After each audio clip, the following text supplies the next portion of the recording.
Hello everybody and welcome back to Book Club. Today I'm going to be doing a series review on the Chesapeake Bay series by Nora Roberts. I have two books here, but there are actually two books in one. There are four books in the series. There is Sea Swept, Rising Tides, Inner Harbor, and Chesapeake Blue. I've read a couple of other books by Nora Roberts, including the Boonsboro series and another series, but I only did a review on one of them. That is called the Bridal Quartet series. If you would like to watch those videos, they'll be linked down below. The first book in the series is called Sea Swept, and it is about a boy named Cam Quinn. Now, to set up the entire series, I'm going to first tell you a little bit about it.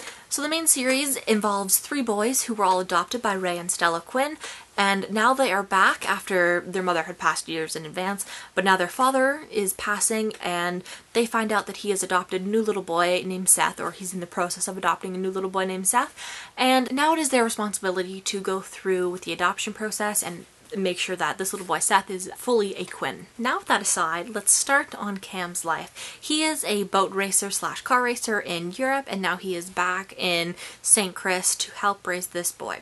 There are a whole bunch of challenges that he has to go through in order to be able to form a relationship with this broken soul and be able to come to his senses with the fact that his professional life has to be put on hold in order for him to be able to take care of Seth. There is also a romantic plot line as well. The romantic subplot involves Cam and the caseworker of Seth's adoption process. Her name is Anna, and they end up getting engaged at the very end of the series. She's super nice, and I really enjoyed that part of this series.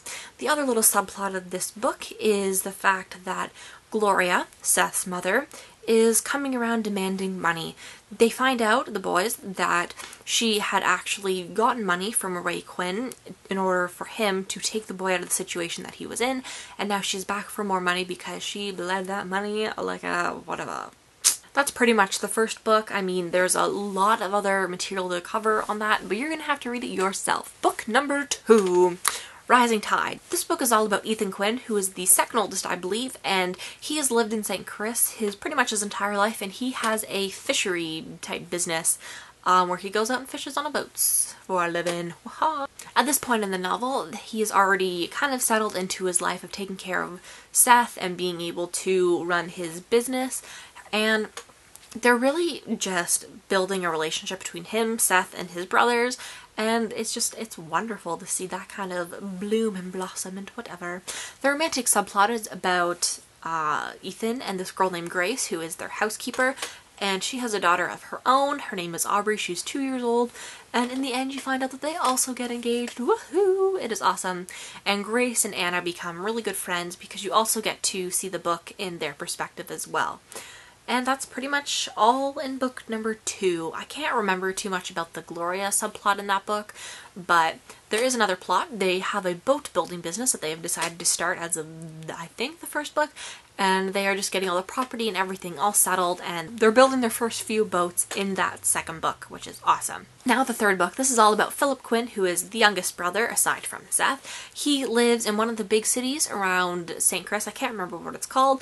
This book is about him trying to separate his work life from his home life and be able to combine the two, and just that totally doesn't make sense, be able to separate and combine them, but he's trying to do the best that he can with what he has been given.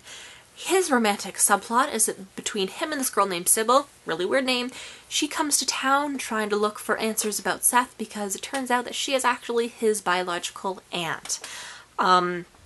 I find it really interesting. This book wasn't my favorite, but the way they try to explain the relationship between her and Philip is that he is so attracted to her that even though she does some really unspeakable things, he just has to be there for her because he loves her. Wasn't much of a fan, as you can see, by that romantic subplot, but it was okay. This is pretty much the final book in that part of the series. I'll explain that in just a minute. But they find out that Seth Quinn is actually Ray Quinn's biological grandson.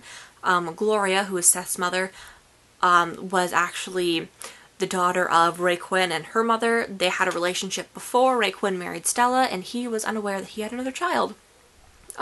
So that's where they kind of come in, and then the adoption was finalized in that book.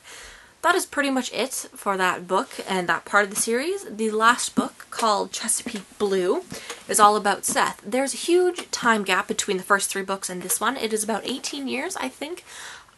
Seth had went off to Europe in between that, and now he's back because, as you will find out later, that his mother had found out that he was living there and he was kind of a famous painter, and she was demanding money of him, and he figured if he went back home, they couldn't be, I don't know, tormented by her, I guess that's what you can say.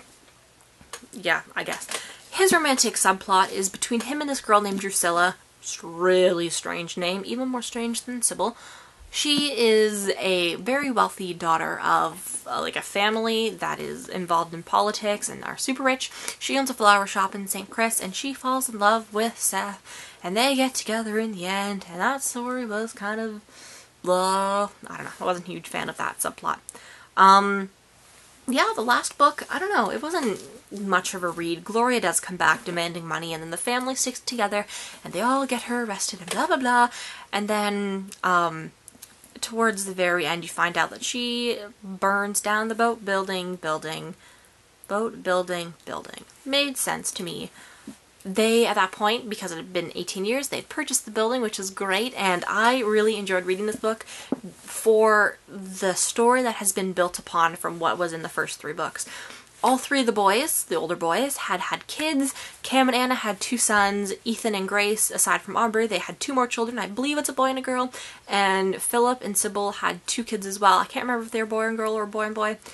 But yeah, they had 2 kids. And you get to kind of picture how St. Chris would be different from the beginning of the series to the very end. And it's awesome the way that Nora Roberts built up the series like that. I'm gonna go before there's no more room on my SD card, but if you are interested in reading the series, definitely pick it up. I do recommend it. Not my favorite Nora Roberts series, but still a pretty good read. So I hope you enjoyed watching, and I will see you in my next book club video. Goodbye.